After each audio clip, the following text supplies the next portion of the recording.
नमस्कार, मी अनिल जाधव. तुम्ही बघताय आपला ॲग्रोवन. शेतकरी आता नेमकी अग्रिम भरपाई कधी मिळणार याची वाट बघतायत. अग्रिम भरपाईबाबत सध्या अनेक बातम्या येत आहेत, वेगवेगळ्या चर्चासुद्धा सुरू आहेत. त्यासोबतच मागील हंगामातील फळपीक विम्याबाबतही सध्या काही संभ्रम तयार झालेला आहे, काही मतभेदसुद्धा आहेत. तसंच नवीन हंगामातील फळपीक विम्याच्या तारखासुद्धा जाहीर झाल्या आहेत. कधी भरायचा, कसा भरायचा या संदर्भातल्या तारखासुद्धा जाहीर झालेल्या आहेत. तसंच शेतकऱ्यांच्या मनामध्ये अनेक प्रश्न आहेत. ते फळपीक विम्याबाबत आहेत, अग्रिम भरपाईबाबत सुद्धा आहेत. या सगळ्या प्रश्नांची उत्तरं देण्यासाठी आज आपल्यासोबत आहेत कृषी विभागाचे सहसंचालक विनयकुमार आवटे सर. सर, आपलं स्वागत आहे ॲग्रोनमध्ये. नमस्कार. आवटे सरांनी आपल्याला मागच्या इंटरव्ह्यूमध्ये सांगितलं होतं की तुमचे विम्यासंदर्भातले प्रश्न येतील तर तसं मला बोलवा, मी त्याची उत्तरं नक्की देईल. त्याप्रमाणे सर आज आपल्यासोबत आहेत. सर, पहिला प्रश्न अग्रिम भरपाईबाबतचाच आहे. अग्रिम भरपाईची प्रक्रिया सुरू होऊन आता महिना दीड महिना होत आला.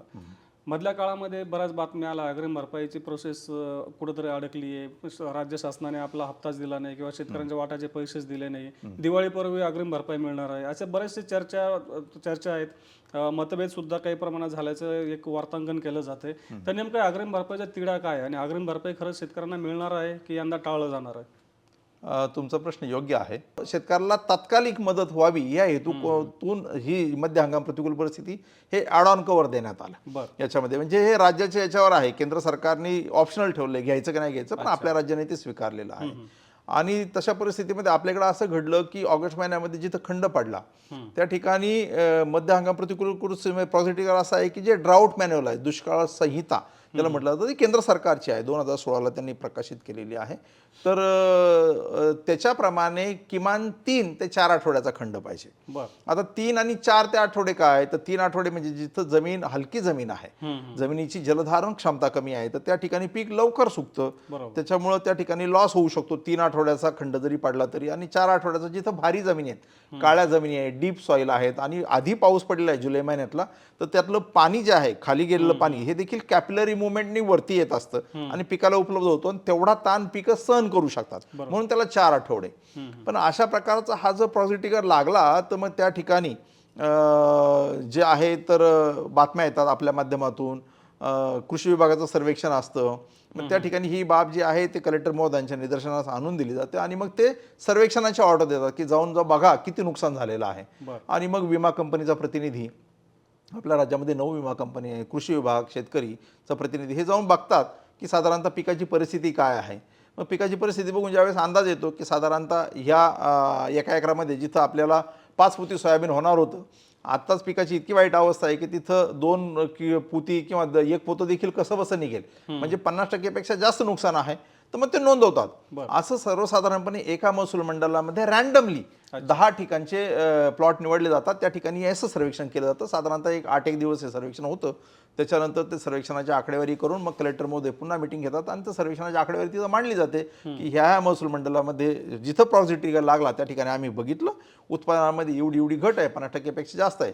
जे ते महसूल मंडळातल्या 7 वर्षाचं ॲव्हरेज जे उत्पादन असतं त्याच्यापेक्षा 50% पेक्षा जास्त घट आहे.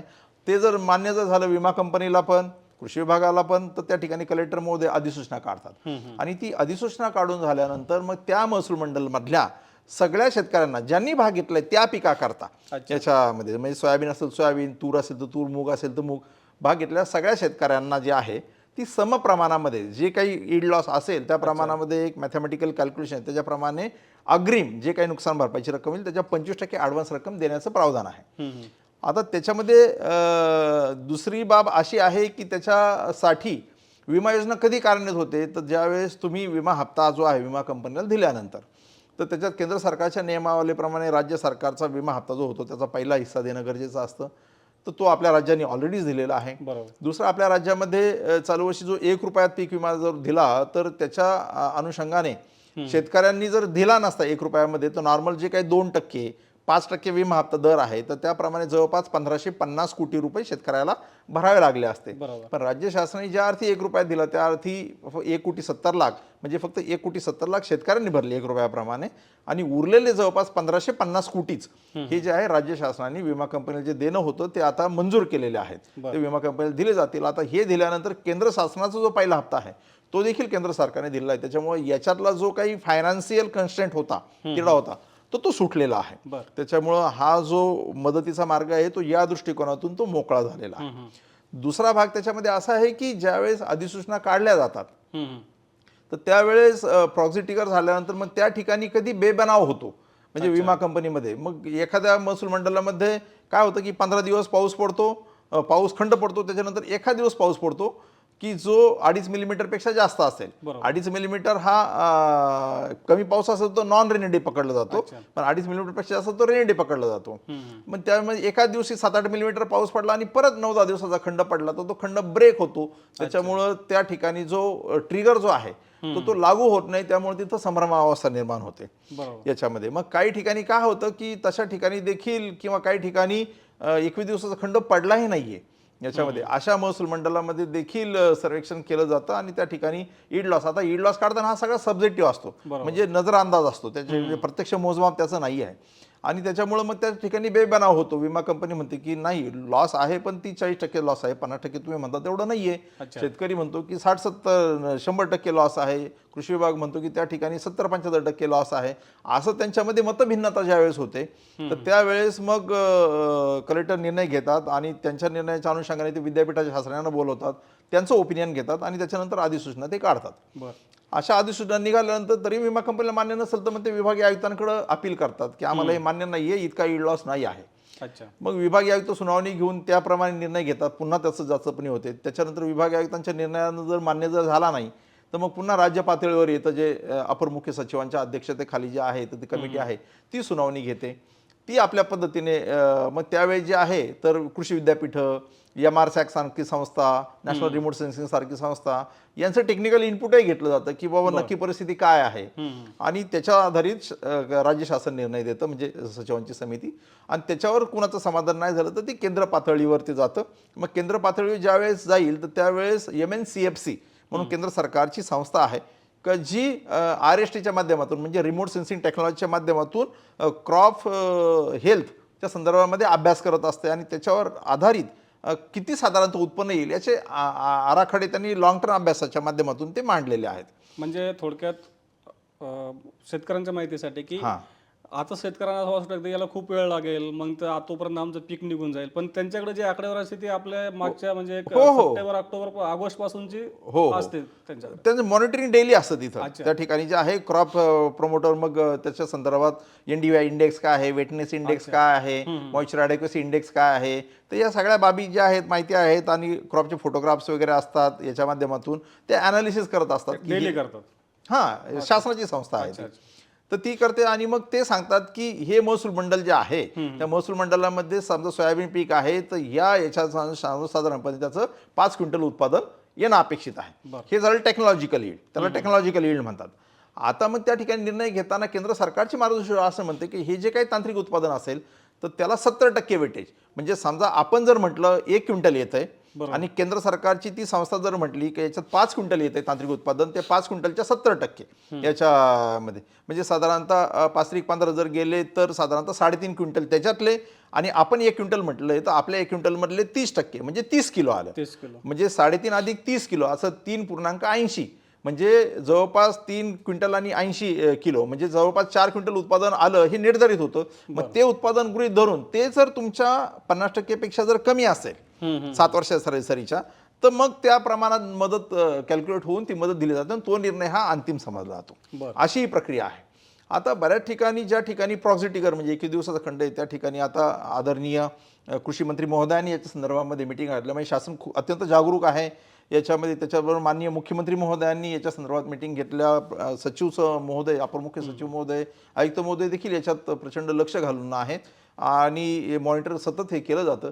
तर त्या ठिकाणी विमा कंपन्यांबरोबर चर्चा करून विमा कंपन्या ज्या ठिकाणी प्रॉक्सी ट्रिगर वगैरे आहे तर त्या ठिकाणी त्यांचंही म्हणणं आहे की द्यायला तयार आहे. आता याच्या संदर्भात चर्चा आणि हे चालू आहे, तर याच्यातून मार्ग निघेल आणि जसं आपण म्हटलं दिवाळीपूर्वी जे आहे अजून आहे, तर मला वाटतं की तोपर्यंत जी काही योग्य आहे नियमानुसार जी योग्य आहे तर ती मदत शेतकऱ्याला ज्यांना पात्र आहे तर त्या शेतकऱ्यांना नियमानुसार जे पात्र होतात तर त्या शेतकऱ्यांना नक्कीच मिळू शकेल असं आहे. आता दुसरा मला मुद्दा सांगायचा आहे तुमचा की आता आपल्याकडं yellow mosaic, collar rot, root rot याचं प्रमाण वाढलेलं आहे आणि त्याच्या संदर्भामध्ये विशेषतः नागपूर, नांदेड किंवा इतर भागामध्ये जे आहे ना, विदर्भ भागामध्ये जे आहे याचा प्रकोप वाढल्यामुळे नुकसानीचं चित्र बऱ्याच भागात आहे. मराठवाड्यात. तर त्याच्या देखील मध्य हंगाम प्रतिकूल परिस्थितीमध्ये जर तुमचं सरासरी क्षेत्र आहे त्याच्यापेक्षा 25% पेक्षा जास्त क्षेत्र जर बाधित जर असेल तर मग सर्वेक्षण केलं जातं आणि याच पद्धतीने त्याचा यील्ड अनालिसिस केलं जातं आणि मिड सीझन ॲडव्हर्सिटीची नोटिफिकेशन काढली जाते. पण त्याच्यामध्ये एक त्याचा म्हणजे लिमिटिंग फॅक्टर आहे की तुमचं पीक कापणी जे आहे ते पीक कापणीची जी काही नॉर्मल डेट आहे त्याच्या 15 दिवस आधीपर्यंत मिड सीझन काढता येतं. ते 15 दिवसाच्या गॅपमध्ये असेल तर मग मिड सीझन नोटिफिकेशन जी आहे ती काढता येत नाही. आता काय झालं की आपल्याकडे इंटरमिटंट पेरणी झालेली आहे. म्हणजे काहींची 25 जूनला झाली, काहींकडे जसा पाऊस पडला तशी झाली. त्याच्यामुळे पेरणीचा स्प्रेड पण मोठा आहे, त्याच्यामुळे कापणीचा स्प्रेड पण मोठा आहे. तर त्याच्यामुळे काही जिल्ह्यांमध्ये काही महसूल मंडळांमध्ये ही तांत्रिक अडचण जी आहे तर ती होते. परंतु सर्वात शेवटी जे आहे ना तर या सगळ्याचा परिणाम शेवटी उत्पन्नावर होणार आहे. ते तर तुम्हालाही कल्पना आहे. आता त्यावेळेस पीक कापणी प्रयोग होणार आहेत आणि पीक कापणी प्रयोगामध्ये उत्पन्न किती आले या सगळ्या घटकाचा परिणाम काय झाला म्हणजे पावसातला खंड असेल, अतिवृष्टी असेल, कीड रोगाचा प्रादुर्भाव असेल तर ते याच्यात दिसणारच आहे याच्यामध्ये. आणि त्याच्यानुसार जे काही सरासरी तुमचं उत्पन्न येईल चालू वर्षीचं ते जर तुमच्या महसूल मंडळाच्या उंबरठा उत्पन्नापेक्षा कमी जर असेल तर त्या महसूल मंडळमध्ये भाग घेणाऱ्या सगळ्या शेतकऱ्यांना जी आहे जी काय नियमानुसार मदत आहे तर ती मदत ही मिळणारच आहे. हे मिड सीझनची ही फक्त ॲडव्हान्स आहे, ही मदत नाही. ही जी काय मदत दिली जाते ती शेवटी अंतिम नुकसान भरपाईतून ही वजाई केली जाते याच्यामध्ये. असं आहे भाग. नाही, हा प्रश्न मी विचारणारच होतो. सर, आता तुम्ही सांगितलं की आपल्याकडं पेरणीचा म्हणजे मागे पुढे पेरणी झालेली आहे.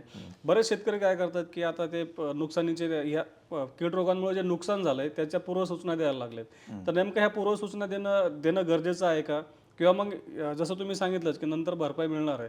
तर मग जसं आता काही भागांमध्ये आपल्याकडे पेरण्यासुद्धा उशिरा झाला की त्या भागांमध्ये आपल्याला त्यांना अग्रिम भरपाई मिळू शकते का? जसं तुम्ही सांगितलं 50% जास्त नुकसान असेल तर ज्या ठिकाणी अधिसूचना काढलेली आहे ज्या ठिकाणी प्रॉक्सिटिगर ऍक्ट झालेलं आहे तर त्या ठिकाणी मला वाटतं की ती नुकसान भरपाई ही मिळेल. म्हणजे अग्रिम भरपाईचा अध्यादेश परत काढता येत नाही.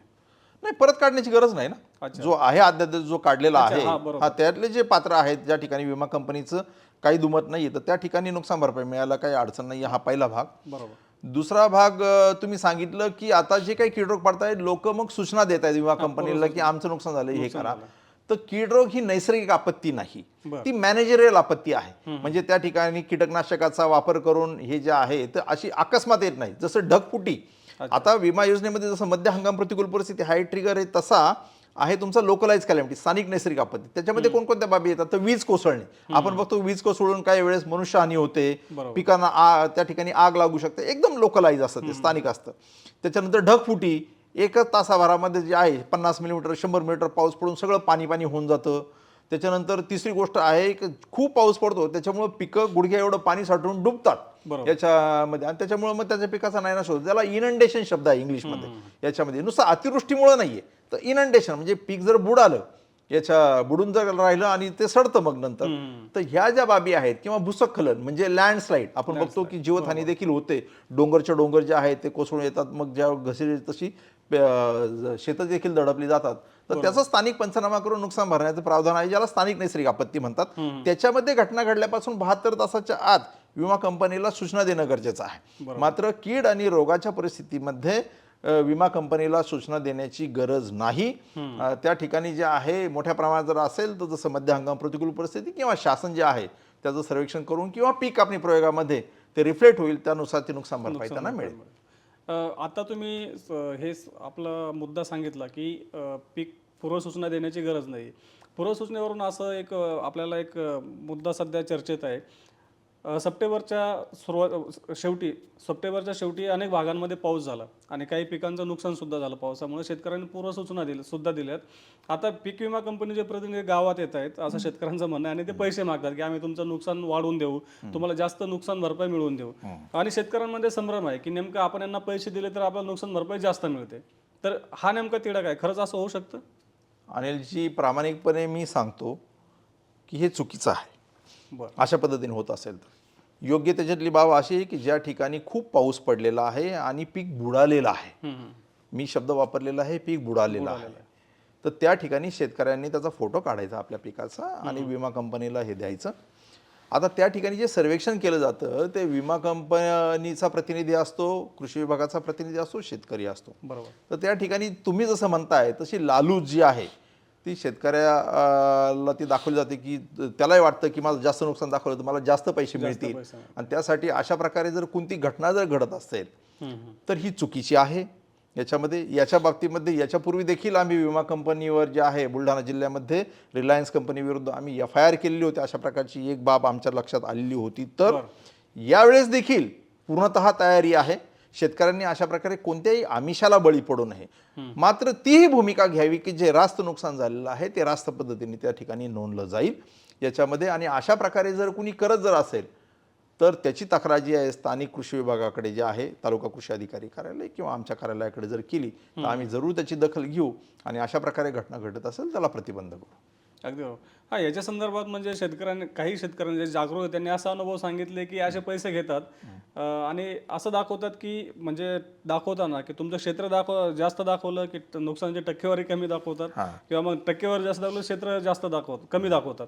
मग असं गणित एकत्र एकाच ठिकाणी येतं, पण शेतकऱ्यांचा असा समज होतो की नेमकं आम्ही पैसे दिल्यामुळे आम्हाला जास्त आलं, त्याला कमी आलं, हे असं. बेसिकली काय आहे की ही नुकसान भरपाई आहे ना ही 3 घटकांवर अवलंबून असते स्थानिक नैसर्गिक आपत्तीतली. एक, पीक वाढीची अवस्था. पीक वाढीची अवस्था कोणती आहे, म्हणजे नुकतंच पेरलेलं आहे, नंतर ब्रांचिंग अवस्था आहे, त्याच्यानंतर फुलोऱ्याची अवस्था आहे, पॉड फॉर्मेशन आहे की अगदी कापणीला आलेलं. तर त्याच्या पीक वाढीची अवस्था महत्वाची आहे, ती कोणती नोंदली जाते. दुसरी गोष्ट, मग त्यावेळेस काय होतं की लोक ज्यावेळेस पीक विमा भरतात त्यावेळेस पीक पेरणीची तारीख काही टाकून देतात, 1 जून, 15 जून, 30 जून अशी. मग ते पिकाचं आहे तर त्या पिकाचे 120 दिवसाचा कालावधी ठरलेला आहे, 110 दिवसाचा कालावधी ठरलेला आहे, त्याप्रमाणे ती पीक वाढीची अवस्था येईल याच्यामध्ये. आणि आणि मग त्यावेळेस आपण लक्ष देत नाही की पेरणीची तारीख आपण काहीतरी मोगमपणे टाकून देतो किंवा असं. तर पीक वाढीची अवस्था महत्वाची आहे. दुसरा घटक की जे इनंडेशन झालेलं आहे किंवा गारपीट, ज्या ठिकाणी गारपीट किंवा ज्या ठिकाणी ढगफुटी झालेली आहे तर ते क्षेत्र किती आहे. तुमचं 1 हेक्टर जर असेल पीक तर त्याच्यापैकी काही सगळंच्या सगळं पीक बुडत नाही, उतार असतो. ज्यावेळेस बांध असतो त्या बांधाच्या साईडला पाणी येतं आणि बांधाच्या साईडचं शेत जे आहे ना तर ते बुडतं पाणी साठून राहिल्यामुळं, त्याला निसरण झाल्यामुळं. तर ते किती आहे, किती टक्के आहे क्षेत्र बाधित आहे, तर हे दुसरं प्रमाण असतं. तुमच्या एकूण विमा संरक्षित क्षेत्रापैकी किती टक्के क्षेत्र तुमचं बाधित झालं, 1 हेक्टरपैकी 20 गुंठे तर 20% येईल. तिसरा भाग आहे त्याच्यामध्ये की जे बाधित झालेलं म्हणजे बुडालेलं आहे. बुडलेलं सारखं नाही, जमिनीला उतार असतो. काही जे आहे ते डोक्यापर्यंत बुडेल, काही जे आहे ते मानेपर्यंत बुडेल, काही जे आहे ते गुडघ्यापर्यंत बुडेल. मग त्याच्यामध्ये नुकसान किती होईल त्याचं, 100% होईल, 50% होईल की 75% होईल. ही नुकसानीची तीव्रता ही नोंदवली जाते. असे 3 घटकांवर एकंदर नुकसान भरपाई हे होते. त्याच्यामुळे तुम्ही म्हणताय ते योग्य आहे का ज्यावेळी नुकसान भरपाई दाखवली 90% नुकसान पण क्षेत्र दाखवलं 10%, तर ते कमी होणार आहे. किंवा नुकसान भरपाईचं प्रमाण दाखवलं 10% आणि क्षेत्र दाखवलं 1 हेक्टर पूर्णतः, तर नुकसान भरपाई जवळपास ती सारखी. शेवटी गणित फिरून तिथंच येतं. पण मला वाटतं की ह्या गणितीमध्ये सर्वात शेवटी जे आहे ना सत्य हे ईश्वर आहे. करेक्ट. आपण सत्याचा आग्रह धरावा याच्यामध्ये आणि त्या ठिकाणी योग्य पद्धतीने जे आहे ते ह्या समाजातल्या प्रत्येक घटकाने, मग तो सर्वेअर असेल, शेतकरी बांधव असेल, कृषी विभागाचा कर्मचारी असेल, तर सगळ्यांनी योग्य प्रकारे जर नोंद केली तर ह्या गोष्टी होणार आहेत. गैरप्रकार सगळे टाळण्याला मदत होईल. आपण टाळायला पाहिजे. सर, दुसरा मुद्दा असाच आहे की आता आपण बघितलं की फळपीक विम्याच्या बाबतीमध्ये मागच्या हंगामातल्या बऱ्याचशा अशा काही तक्रारी पुढे येत आहेत. जळगाव जिल्हा आहे किंवा जालना जिल्हा आहे, तर कृषी विभागानं काही हेक्टर क्षेत्र तिथं म्हणजे त्याच्यावरून एक मतभेद आहेत. शेतकऱ्यांचं म्हणणं आहे की आता तुम्ही काहीतरी इमेजेस काढता, आमच्या शेतामध्ये सध्या पीक नाही आहे, आम्हाला त्यातून नुकसान टाळलं जातं, आमच्यावर अन्याय केला जातो. नेमका हा प्रकार काय आहे, याच्यामधली सत्यता काय? तुम्ही अत्यंत चांगला प्रश्न विचारला. काय झालं की थोडासा लांब येईल, परंतु गेल्या वर्षी केंद्र सरकारकडनं आमच्याकडे एक अर्ज आला की सांगली जिल्ह्यामध्ये असं पीक आहे आणि ते लावलेलं नाहीये, मी माझी जमीन कुणाला भाड्याने दिली नाही. आम्ही माहितीच्या अधिकारातल्या अर्जाला आम्ही उत्तर दिलं तर ते उत्तरावरचा पत्ता होता कर्नाटकातला. त्याच्यामध्ये तिकडे गेलं. तिकडे गेल्यानंतर आमच्या पत्रावर आमचा फोन होता, तिथल्या शेतकऱ्याचा आम्हाला फोन आला की मी तर काही तक्रार केलीच नाही, परंतु माझ्या शेतामध्ये मी कुणाला भाड्याने दिलेलं नाही आणि माझ्या शेतामध्ये जे आहे डाळिंब किंवा लिंबू बिंबू नाही आहे. मग आम्ही प्रत्यक्ष तपासणी केली तर खरंच त्यांनी भाड्याने दिलेलं जो काही भाडे करारपत्र होतं तेही बोगस होतं याच्यामध्ये. आणि तो शेतकरी जो होता तो सोलापूर जिल्ह्यातला शेतकरी होता, पीक होतं म्हणजे भाडे करार बोगस करून. मग सोलापूर जिल्ह्यातला शेतकरी होते, म्हणजे सोलापूर जिल्ह्यातून एनरोलमेंट झालेलं होतं आणि सांगली जिल्ह्यातला ते शेतकरी होता आणि त्याची जमीन भाड्याने दाखवली. त्याच्या जमिनीमध्ये लिंबूही नव्हतं, याच्यामध्ये डाळिंबही नव्हतं, ज्याचा विमा घेतला होता. मग हे निदर्शनास आल्यानंतर मग थोडंसं आम्ही जरा बघितलं तर काय झालं की आंबेबहारमध्ये कोल्हापूर जिल्ह्यातलं शिरोळ तालुक्यातलं एक गाव होतं. ते एका गावामध्ये 36 लोकांनी द्राक्ष पिकाचा विमा उतरवलेला होता. बर. आता मलाही माहिती आहे, कृषी विभागामध्ये इतक्या वर्ष काम केलं, तर कोल्हापूरच्या शिरोळमध्ये सगळंच ऊस शेती आहे, त्या ठिकाणी द्राक्ष पीक नाहीच आहे. मग आम्ही म्हटलं की पाहणी करावं त्या ठिकाणी. 36 लोकांनी द्राक्ष अख्ख्या जिल्ह्यामध्ये, एकाच तालुक्यामध्ये, अख्ख्या कोल्हापूर जिल्ह्यामध्ये फक्त शिरोळ तालुक्यामध्ये आणि अख्ख्या तालुक्यात फक्त एकाच गावात विमा उतरवला. त्याच्यामुळे त्याच्याविषयी संशय निर्माण झाला. मग त्या ठिकाणी बघितलं, तलाट्याचा रिपोर्ट आला, कृषी सहायकाचा रिपोर्ट आला की त्या ठिकाणी सर द्राक्ष पिकच नाहीये, तो 36च्या 36 बोगस याच्यामध्ये. मग ते पण उतरवले होते सोलापूर जिल्ह्यातल्या काही ठिकाणावरनं, सीएससी केंद्रावरनं. म्हणजे कोल्हापूर जिल्ह्यातले, सोलापूर जिल्ह्यातल्या विमा उतरवला. कोल्हापूर जिल्ह्यातल्या शिरोळ तालुक्यातल्या एका गावातला 36 लोकांच्या जमिनीवर विमा उतरवला द्राक्ष पिकाकरता सोलापूर जिल्ह्यातल्या काही मंडळी. ओके. असं झालं आणि त्या ठिकाणी काहीच नाही. मग याची व्याप्ती वाढल्यानंतर मग ते शासनाच्या निदर्शनास आणून दिलं. मग आदरणीय कृषी आयुक्त महोदयांनी गंभीरतेने घेतलं आणि सर्वसाधारणपणे 1,2,48,000 ॲप्लिकेशन्स होते. तर आपण सगळेच्या सगळे आपण ग्राउंड ट्रूथिंग केलं पाहिजे आणि बघितलं पाहिजे की खरंच आहे का नाही, याची व्याप्ती किती आहे. त्याच्यानंतर मग पुणे जिल्ह्यामध्ये तशी तपासणी झाली, तर पुणे जिल्ह्यामध्ये देखील डाळिंब पीक आहे. डाळिंब पिकामध्ये अख्ख्या पुणे जिल्ह्यामध्ये जे आहे फार ठराविक लोकांनी भाग घेतला, 17-72 लोकांनी. त्यातलं पुरंदर तालुक्यातल्या लोकांनी जवळपास 60 लोकांनी भाग घेतला होता. आणि मग तिथं भारतीय कृषी विमा कंपनी होती. तिथं क्षेत्रफळाने असं लक्षात आलं की त्याच्यापैकी फक्त 4 लोकांकडेच बाग आहे. म्हणजे 70पैकी 4 लोकांना, 66 लोकांकडे बागच नाही आहे. बरं. तर हा तो खूप म्हणजे हे प्रकार होता. मग त्यासाठी मी स्वतः गेलो याच्यामध्ये. मी बघितलं, शेतकऱ्यांशी चर्चा केली, तर शेतकरी म्हटले बागा होत्या पण आता ते दुष्काळ पडला, आम्ही काढून टाकल्या. बागा आता आमच्याकडे नाही आहेत, पण आता दरवर्षी भरतो, मदत मिळते, याच्यामध्ये साशंकता आहे, त्याच्यामुळे आम्ही भरून टाकलं. तर ही चूक झाली. पण त्यांनी बागा आता ते म्हणजे राख गाव होतं याच्यामध्ये पुरंदर तालुक्यातलं, तर त्या ठिकाणी ते डाळिंबासाठी कधी काळी खूप फेमस गाव होतं. पण एका वर्षी काय झालं की तिथं अति पाऊस झाला.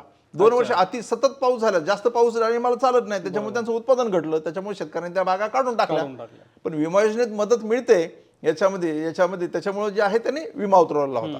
तर अशा प्रकारची घटना घडल्यानंतर राज्यामध्ये एकूण 30 जिल्ह्यांमध्ये ही फळपीक विमा योजना राबवली जाते. आंबिया बहारमध्ये, आंबिया बहार 22-23 मध्ये. मग ते सगळं तपासणी केली. जवळपास 6 महिने ही तपासणी चालली.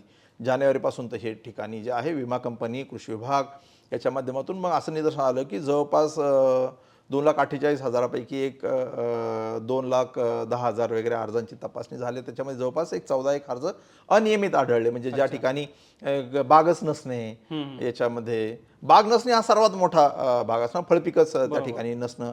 तुमच्याकडे क्षेत्र आहे केवळ 1 एकर, पण तुम्ही विमा काढलेला आहे जवळपास 1 हेक्टर 4 हेक्टर करता. त्याच्यानंतर तिसरी बाब जे आहे की तुमच्याकडे योग्य वयोमर्यादेचं झाड नसणं. म्हणजे ज्याला पीक विमा योजनेत भाग घ्यायचा ना, त्याला नुसतं फळपीक असून हे नाही, ते उत्पादनक्षम असलं पाहिजे. उदाहरणार्थ द्राक्ष आहे, डाळिंब आहे, याला किमान 2 वर्षाचं असलं पाहिजे. लिंबाचं असेल तर किमान 4 वर्षाचं असलं पाहिजे. तुमचं संत्रा आहे, मोसंबी आहे, हे किमान तुमचं 3 वर्षाचं असलं पाहिजे. आणि त्यानंतर तुमचं आंबा आहे, चिकू आहे, काजू आहे, हे किमान 5 वर्षाची असली पाहिजेत. तर ते उत्पादनक्षम होतात. तर त्या फळपिकाचा विमा काढता येतो. आणि जेवढं आपलं क्षेत्र आहे तेवढाच काढला पाहिजे याच्यामध्ये. तर ही बाब निदर्शन जवळपास 14,000 अशा अनियमित प्रकार निदर्शन झाले. आणि त्याच्यात होतं काय की साहेब, शासन याच्यामध्ये प्रचंड अनुदान देतं याच्यामध्ये. म्हणजे जर तुमचा आता जर 50,000 रुपये किंवा 1,00,000 रुपये जर तुमची विमा संरक्षित रक्कम असेल तर शेतकऱ्याला नॉमिनल 5% म्हणजे 5,000 रुपये भरला. तर ॲक्च्युअल प्रीमियम 35% म्हणजे 35,000 पर्यंत जर असले तर शेतकरी 5,000 रुपये भरतो. केंद्र सरकार 12,500 रुपये सबसिडी देतं एका हेक्टरला, आणि राज्य सरकार 17,500 रुपये सबसिडी देतं एका हेक्टरला. 35% पर्यंत विमा हप्ता असेल तर. त्याच्या पलीकडे विमा हप्ता जातो. उदाहरणार्थ चिकूच्या बाबतीमध्ये 85% विमा हप्ता आहे याच्यामध्ये. मग 35%च्या वरती जर गेलं तर 100 रुपयाला 85 रुपये भरायला लागतात. मग शासनाने असं निर्णय खूप बोजा पडतो, त्याच्यामुळे शेतकऱ्यांनी निम्मा घ्यायचा, राज्य शासन निम्मा घेतं. तर अशा प्रकारे जे आहे तर राज्य शासनाची प्रचंड प्रमाणामध्ये केंद्र सरकारची सबसिडी जाते. तर या प्रक्रियेमध्ये असं आढळून आलं की जवळपास 65 कोटीचं विमा हप्ता अनुदान हे 14,000 ज्या अनियमित केसेस सापडल्या त्याच्यामध्ये होतो. त्याच्यापैकी शेतकऱ्यांनी भरलेले म्हणजे अर्जदारांनी, शेतकऱ्यांनी म्हणण्यापेक्षा अर्जदारांनी भरले जवळपास 13 कोटीपर्यंत रक्कम होती. आणि 52 कोटी रक्कम हे शासनाचं अनुदान होतं. मग हे अशा प्रकारच्या केसेस सापडल्यामुळं जवळपास शासनाचे 52 कोटी रुपये वाचले याच्यामध्ये. आणि शेतकरी जे चुकीच्या अर्जदारांनी अशा प्रकारे योजनेचा गैरफायदा घेण्याचा प्रयत्न केला, त्यांचे ते जप्त होतात नियमाप्रमाणे. यापूर्वी देखील जप्त झाले, म्हणजे ही पहिलीच वेळ असं नाहीये, याच्यापूर्वी देखील असं घडलं, पण त्याची व्याप्ती कमी प्रमाणामध्ये होती आणि ते केंद्र सरकारच्या तांत्रिक निधीमध्ये आहे ते जमा केले जातात, ज्याचा विनियोग केंद्र सरकार तंत्रज्ञान विकसित करण्याकरता होतं. आता याच्यात तंत्रज्ञान काय आहे की याच्यामध्ये आपल्याला असं वाटतं की मला पीक दिसतंय, मी अशा प्रकारे मी नोंदवलं, कोण बघणार आहे, गावामध्ये गेल्यानंतर हां ते पीक आता माहीत नसतं कोणतं पीक आहे, ते म्हणते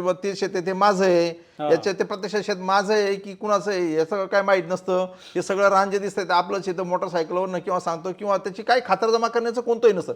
गावातला शेतकरी सुद्धा सांगू शकत नाही, म्हणजे शेजारचं सोडलं तर ही कोणाची शेती आहे याच्यामध्ये आणि किती क्षेत्र आहे. मग याच्या बाबतीमध्ये तंत्रज्ञान काय आहे की आपल्याकडं MRSAC आहे, Maharashtra state remote sensing agency, याच्यामध्ये ज्यांच्याकडं संपूर्ण आपल्या राज्यातला मॅप आहे, नकाशा आहे.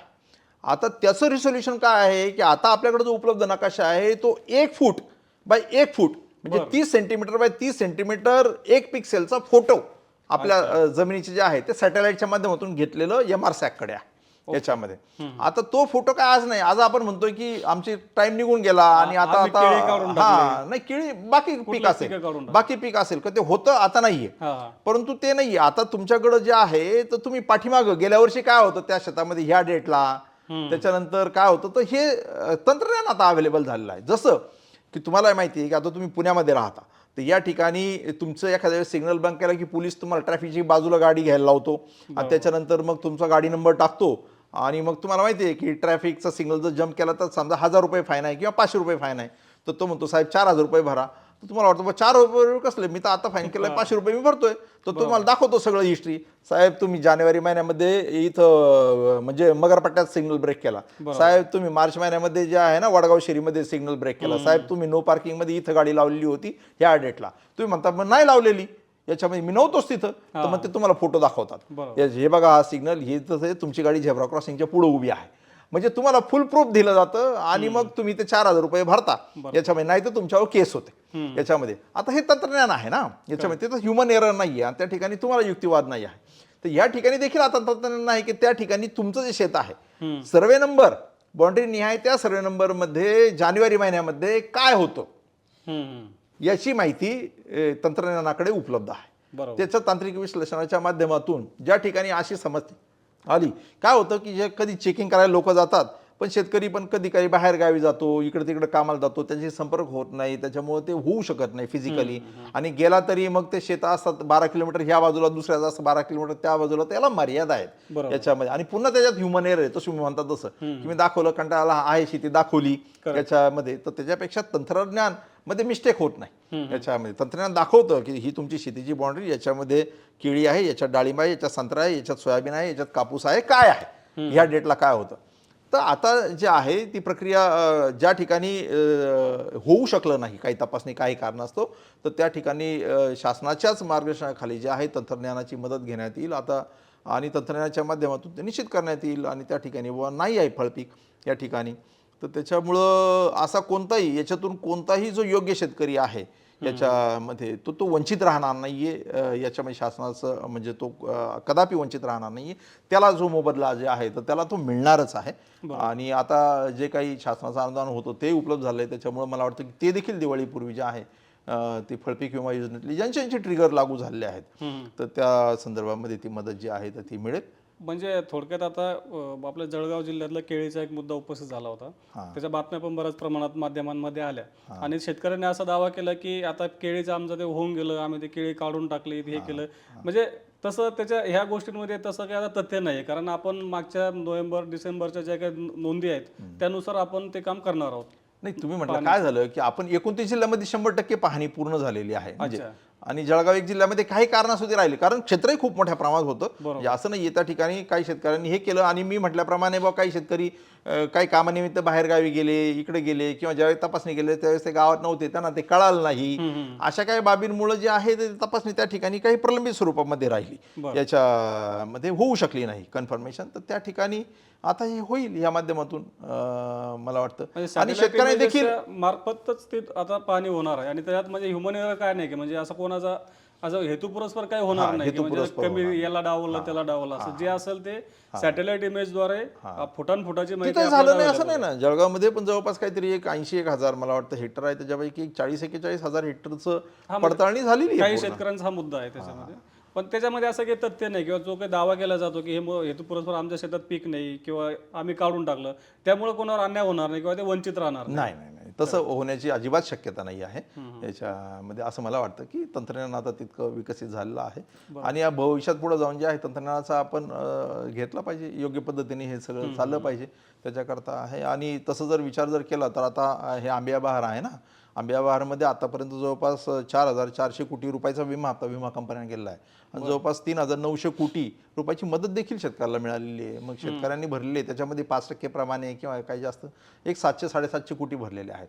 म्हणजे 750 कोटीच्या तुलनेमध्ये 5 पट जवळपास 7-5-35 म्हटलं तर 5 पट मदत मिळालेली आहे. त्याच्यामुळे योजना ही उपयुक्त आहे, शेतकऱ्यांना अडचणीच्या परिस्थितीमध्ये मिळालेली आहे. हां, पण ते टाळले पाहिजे. ती सगळ्यांची सामूहिक जबाबदारी आहे. सरकार आहे, विमा कंपनी आहे आणि शेतकरी सुद्धा आहे आणि शेतकऱ्यांचा वाटा त्यात जास्त असायला पाहिजे. सामूहिक जबाबदारी. सर आता फळपीक विम्याच्या तारखा आपण जाहीर केलेल्या आहेत, तर नेमक्या कोणत्या कोणत्या पिकाचा विमा भरण्यासाठी तारखा कोणत्या आहेत आणि ते प्रोसेस काय आहे थोडक्यात त्याची? बरोबर. मला एक सांगायचं आहे साहेब याच्यामध्ये की जी आंबिया बहारमध्ये आपण ही फळपीक तपासणीची मोहीम राबवली ना, ज्याच्यात 14,000 अपात्र अर्ज आढळले, त्याच्यानंतर मृग बहार आला आपला, मृग 23 आता संपला, ज्याच्यामध्ये आपण संत्रा, मोसंबी, चिकू, पेरू, लिंबू, डाळिंब, सीताफळ याला विमामध्ये भाग घेतला. साधारणतः ते 15 जून पासून तर 31 जुलैपर्यंत कालावधी होता. त्याच्यात आश्चर्य असं की गेल्या वर्षी जवळपास 1,15,000 अर्ज होते याच्यामध्ये आले. चालू वर्षी त्या अर्जाचं प्रमाण फक्त 70-71,000 आलं, जवळपास 40,000 अर्ज कमी झाले याच्यामध्ये. म्हणजे जे काही लोक असं नव्हतं असे करणारे जे आहे त्या अर्जाचं प्रमाण खूप कमी झालं. त्याच्यामध्ये विमा हप्ता देखील 127 कोटीवर 87 कोटीवर जवळपास 27-28 कोटी रुपये, 40 कोटीचा विमा हप्ता कमी झाला. म्हणजे शासनाचा देखील वाढला. त्याच्यामुळे लोकही जागृत झाली आहे, जे सतर्क झाली आहेत लोक याच्यामध्ये की जे चुकीच्या पद्धतीने करतात. आता आंबिया बहार सुरू झालेला आहे. आंबिया बहारमध्ये कोणकोणती पिकं आहेत? पहिलं आहे स्ट्रॉबेरी, ज्याचा शेवटचा दिनांक आहे 14 ऑक्टोबर. दुसरं पीक आहे द्राक्ष, ज्याचा अंतिम दिनांक आहे 15 ऑक्टोबर. तिसरं पीक आहे केळी, ज्याचा अंतिम दिनांक आहे 31 ऑक्टोबर. चौथं पीक आहे मोसंबी, ज्याचा अंतिम दिनांक आहे 31 ऑक्टोबर. पाचवं पीक आहे पपई, ज्याचा अंतिम दिनांक आहे 31 ऑक्टोबर. सहावं पीक आहे काजू, ज्याचा अंतिम दिनांक आहे 30 नोव्हेंबर. सातवं पीक आहे आंबा. आंबा हा कोकणातला म्हणजे जे कोकणातले जिल्हे आहेत त्याच्यासाठी अंतिम दिनांक आहे तुमचा 30 नोव्हेंबर. आणि नागपूरचा संत्रा या पिकासाठी अंतिम दिनांक आहे 30 नोव्हेंबर. त्याच्यानंतर कोकणाच्या व्यतिरिक्त आंबा जो आहे त्याच्यासाठी आहे अंतिम दिनांक 31 डिसेंबर. आणि शेवटचं पीक आहे डाळिंब, त्याच्यासाठी दिनांक आहे 14 जानेवारी 2024. हे अंतिम दिनांक आहे. याचं पोर्टल भाग घेण्यासाठी आता ओपन झालेलं आहे यावर्षीसाठीचं. त्याच्यामुळं जे ट्रिगर्स आहे त्याचा अभ्यास करून मी पुन्हा विनंती करतो की शेतकऱ्यांनी याचा अभ्यास करावा विम्याचा.